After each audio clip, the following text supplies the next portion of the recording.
E o plenário do Supremo deve analisar hoje mais uma matéria eleitoral. A questão em discussão é o prazo para a candidatura de parentes próximos a quem teve o mandato cassado em caso de eleições suplementares convocadas.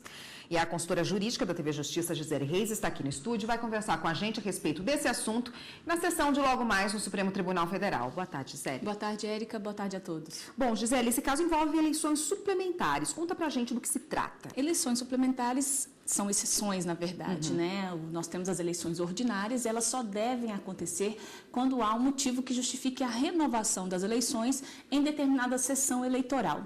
Então, constatada a necessidade de uma renovação, o TRE local, ele vai ter que fixar a data para essas novas eleições. Nesse caso em especial, desse recurso extraordinário que está na pauta do Supremo Tribunal Federal, houve em 2012 eleições ordinárias e houve então a eleição do prefeito e vice-prefeito. Posteriormente, esse prefeito foi cassado, porque foi constatado abuso do poder econômico, ele teria efetuado compra de votos, enfim, isso acabou gerando um processo judicial e dentro dessa decisão judicial houve a determinação da sua cassação. Então, tanto ele quanto o vice-prefeito foram cassados. Isso aconteceu em julho de 2013.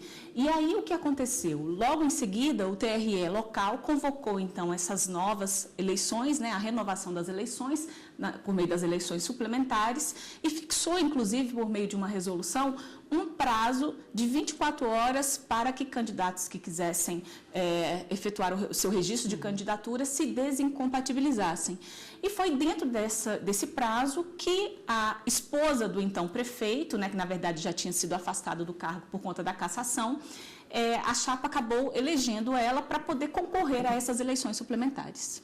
E como foram os julgamentos anteriores? Bom, o que aconteceu? A partir do momento em que ela solicitou o registro da candidatura, houve uma impugnação do registro da candidatura dela, a Justiça Eleitoral, no primeiro momento, deferiu o registro, ou seja, permitiu que ela participasse do processo eleitoral.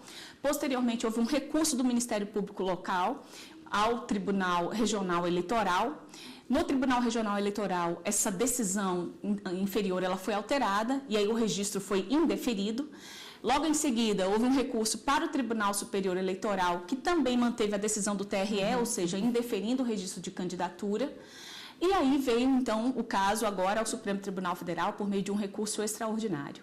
O que fundamentou todos esses indeferimentos foi o que dispõe a Constituição Federal no que diz respeito ao prazo de desincompatibilização. Ou seja, parentes que desejam concorrer aos cargos, né, que eram ocupados por cônjuge, como no caso que nós estamos analisando, eles até podem concorrer às eleições subsequentes, desde que haja um prazo de 6 meses, isso de acordo com o que está previsto na Constituição. Então, em discussão aqui, Érica, o que está, na verdade, o que os ministros vão debater é se esse dispositivo que está na Constituição Federal, artigo 14, parágrafo 7º, para quem quiser conferir, se ele pode ou não ser flexibilizado. Então, essa é a grande discussão. Esse prazo de desincompatibilização previsto na Constituição Federal como de 6 meses, diante de uma situação como essa, né, de eleições suplementares, ele pode ser flexibilizado? Esse é o ponto que os ministros devem analisar.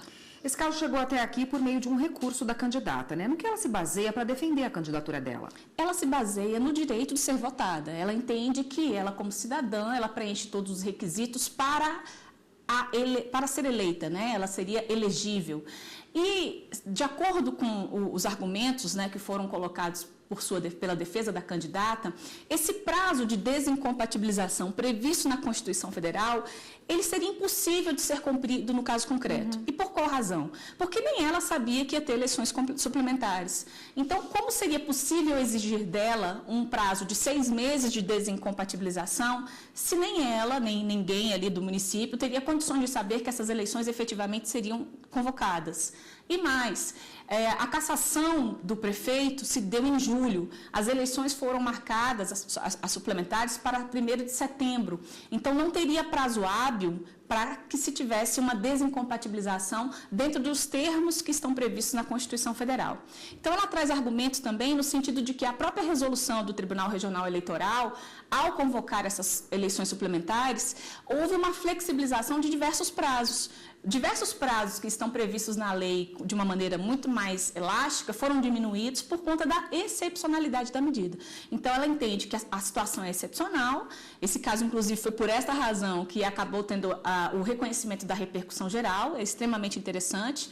E os ministros, ao decidirem esse recurso extraordinário, estarão, na verdade, resolvendo e definindo o posicionamento da Suprema Corte para todos os demais casos semelhantes em tramitação na Justiça brasileira. Ok, Gisele, no próximo bloco, então, a gente volta a falar das demais pautas que estão previstas, da pauta, aliás, e dos demais processos que estão previstos para ser julgados hoje. Um minutinho.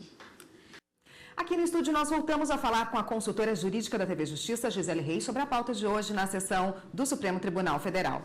Gisele, entre as ações que constam na pauta, tem uma sobre o exercício da profissão de contador, né? Do que se trata? Bom, a Confederação Nacional das Profissões Liberais ajuizou no Supremo uma ação direta de inconstitucionalidade contra uma lei de 2010 que acabou alterando um decreto-lei de 1946 e que criou o Conselho Federal de Contabilidade. Qual é o argumento para a declaração de inconstitucionalidade? Essa alteração legislativa que aconteceu em 2010, ela extinguiu, né? A profissão do técnico em contabilidade. Né? Então, para o exercício da profissão de contador, passou-se a exigir alguns requisitos. Dentre eles, a pessoa tem que ser bacharel em ciências contábeis, tem que passar por um exame específico e tem que ter o registro no Conselho Federal de Contabilidade. Então, esses requisitos passaram a ser obrigatórios para o exercício dessa profissão, isso a partir de 2015. Então, a Confederação, insatisfeita com esses requisitos, por entender que eles são inconstitucionais, apresentou no Supremo Tribunal Federal esta ação direta de inconstitucionalidade, argumentando, inclusive, que houve ofensa à liberdade de profissão. Que tipo de inconstitucionalidade seria, então? De acordo com a ação, seriam dois tipos, né, de inconstitucionalidade. Haveria o que se chama de inconstitucionalidade formal, e por qual razão? Porque essa lei, né, ela resultou numa lei, mas ela inicialmente houve uma medida provisória que tratou exatamente dessa matéria, e quando essa medida provisória foi convertida em lei, acabou inserindo, nesse processo de conversão, houve a inserção de determinados dispositivos, dentre os quais estes que estão sendo questionados. Então, de acordo com a ADI, essa inserção de temas acabou ofendendo o princípio da separação dos poderes e que isso, dentro das regras que regulam o processo legislativo, seria inconstitucional. Isso seria a inconstitucionalidade formal. A material seria no ponto em que ataca o próprio direito ao exercício da liberdade de profissão, porque a Constituição Federal estabelece que é um direito fundamental o livre exercício da profissão, embora faça uma ressalva de que tem que haver o cumprimento dos requisitos estabelecidos em lei. Entende que essa lei não poderia estabelecer os requisitos na forma como foram estabelecidos. Rapidamente, para a gente encerrar, Gisele, é possível ter algum tipo de limitação dessa liberdade de profissão? Todo direito fundamental, ele pode sofrer limitação. Não existe direitos absolutos, principalmente quando a limitação decorre da própria Constituição Federal. O que, na verdade, se utiliza em relação a essas limitações é ter como parâmetro de limitação a própria Constituição Federal. Então, normas, né, que estão direitos fundamentais previstos na Constituição Federal podem eventualmente serem limitados por outros direitos fundamentais também previstos na Constituição Federal. É preciso muita proporcionalidade, muita razoabilidade na hora de definir essas limitações. Tá ótimo, Gisele. Obrigada pelas explicações por hoje. A gente volta semana que vem, quando a gente volta a falar da pauta do Supremo Tribunal Federal. Ok, até lá. Até lá.